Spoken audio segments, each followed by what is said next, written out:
झारखंड के 5 बड़े विधानसभा क्षेत्रों में लाखों वोटरों के नाम कट सकते हैं।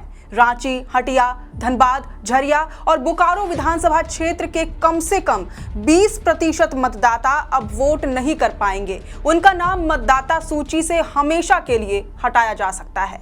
मगर क्यों? क्या ये सिर्फ एक तकनीकी सुधार है या इसके पीछे कोई गहरा सियासी गणित भी है? चलिए जानते हैं आज की इस रिपोर्ट में।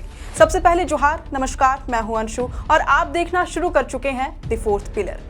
झारखंड में 30 जून से शुरू हुए एसआईआर अभियान के तहत बीएलओ घर घर जाकर इन्यूमरेशन फॉर्म बांट रहे हैं। इस दौरान मतदाताओं का बीएलओ से फॉर्म रिसीव करना और उसे भरकर वापस बीएलओ को जमा करना अनिवार्य है।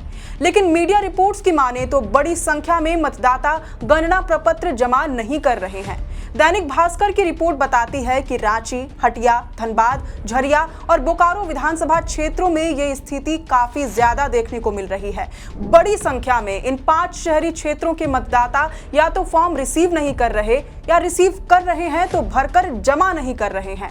वहीं बड़ी संख्या में इन क्षेत्रों के मतदाता अनमैप्ड भी पाए गए हैं। इस आधार पर अनुमान है कि इन 5 विधानसभा क्षेत्रों में 20% तक मतदाताओं के नाम वोटर लिस्ट से कट सकते हैं। रिपोर्ट के मुताबिक रांची में 55.10% मतदाताओं को गणना प्रपत्र बढ़ चुके हैं, लेकिन इनमें से महज 14.39% मतदाताओं ने ही अब तक फॉर्म भरकर जमा किया है।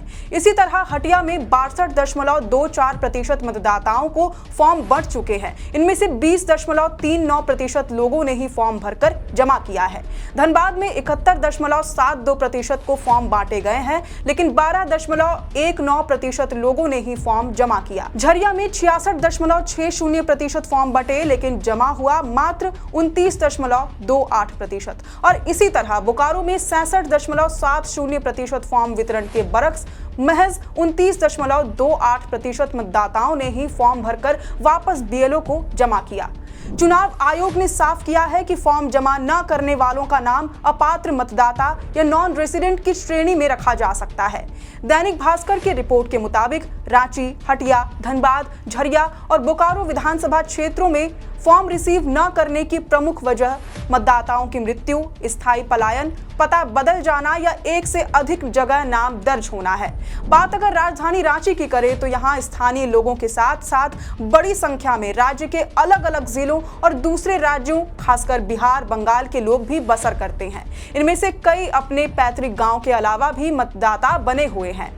चुनाव आयोग के नियमों के अनुसार कोई भी नागरिक किसी विधानसभा क्षेत्र में 6 महीने या उससे अधिक समय से सामान्य रूप से रह रहा है तो वह वहां का मतदाता सूची में अपना नाम जुड़वाने के लिए पूरी तरह पात्र है, चाहे वह व्यक्ति मूल रूप से किसी दूसरे राज्य का ही क्यों ना हो। इससे कोई फर्क नहीं पड़ता।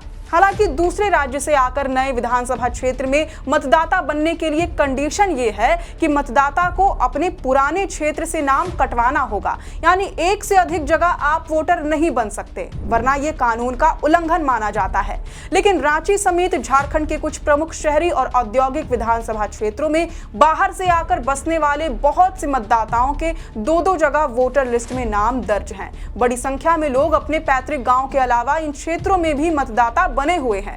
कई ऐसे भी लोग हैं जो नौकरी, पढ़ाई, जॉब ट्रांसफर या रिटायरमेंट की वजह से दूसरे विधानसभा क्षेत्रों में शिफ्ट होने के बावजूद अपना नाम पुरानी जगह से नहीं हटवाते। चुनाव आयोग की नजर में ये डुप्लीकेट वोटर्स माने जाते हैं। चुनाव आयोग का स्पष्ट निर्देश है कि ऐसे डुप्लीकेट वोटर्स को केवल एक ही विधानसभा क्षेत्र से इन्यूमरेशन फॉर्म रिसीव करना है। अगर एक से ज्यादा विधानसभा क्षेत्रों से फॉर्म रिसीव कर उसे भरा और बीएलओ को जमा किया तो ऐसे मतदाताओं पर सख्त कार्रवाई हो सकती है। उन्हें जेल की हवा भी खानी पड़ सकती है।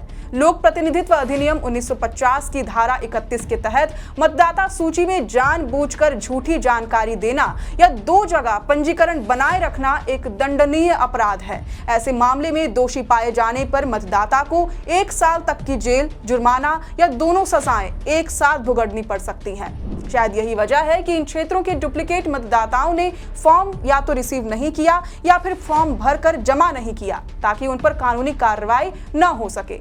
रिपोर्ट ये भी बताती है कि रांची, हटिया, धनबाद, झरिया और बोकारो में अनमैप्ड मतदाताओं की संख्या लगभग 25% है। हालांकि इसका मतलब ये नहीं है कि इनके नाम वोटर लिस्ट से कट जाएंगे, बल्कि ये है कि बीएलओ इन तक पहुंच नहीं पा रहे हैं। निर्वाचन आयोग का कहना है कि मैपिंग के दौरान अगर मतदाता नहीं मिलता है तो संबंधित निर्वाचन निबंधन पदाधिकारी पहले नोटिस जारी करेंगे। मतदाता को अपना पक्ष रखने का मौका दिया जाएगा। अगर मतदाता उस नोटिस का भी जवाब नहीं देता है और ये साबित नहीं करता है कि वह वहीं रह रहा है, तो उनका नाम वोटर लिस्ट से परमानेंटली हटा दिया जाएगा। इन्यूमरेशन फॉर्म के वितरण और उसे जमा करने की मौजूदा रफ्तार और अनमैप्ड मतदाताओं के आंकड़ों के आधार पर अनुमान है कि इन 5 विधानसभा क्षेत्रों के कम से कम 20% मतदाताओं का नाम वोटर लिस्ट से कट सकता है। हालांकि फॉर्म जमा करने की अंतिम तिथि 29 जुलाई है, तब तक तस्वीरें बदल भी सकती हैं। इसके बरक्स राज्य के 6 विधानसभा क्षेत्रों की स्थिति काफी बेहतर बताई जा रही है। दैनिक भास्कर की रिपोर्ट के मुताबिक चतरा, मझगांव, मनोहरपुर, चक्रधरपुर, गुमला और लोहरदगा विधानसभा क्षेत्रों में बीएलओ अब तक 100% मतदाताओं तक इन्यूमरेशन फॉर्म पहुंचा चुके हैं। हालांकि इनमें से कितने मतदाता फॉर्म भरकर जमा करते हैं, इसी से वोटरों की असली संख्या तय होगी। रिपोर्ट के मुताबिक झारखंड के सभी 81 विधानसभा क्षेत्रों में अब तक लगभग 90% फॉर्म बांटे जा चुके हैं। इनमें से 30.26% फॉर्म जमा हो चुके हैं। अब आने वाले दिनों में जब फाइनल मतदाता सूची जारी होगी, तब देखना होगा कि झारखंड के किन किन विधानसभा क्षेत्रों से कितने मतदाताओं के नामों की छटाई होती है। फिलहाल इस रिपोर्ट पर आपकी क्या राय है, ये हमसे कमेंट बॉक्स में जरूर साझा करें। आप देख रहे थे द फोर्थ पिलर, मैं हूं अंशु, कैमरे के पीछे है सहयोगी विकी। शुक्रिया।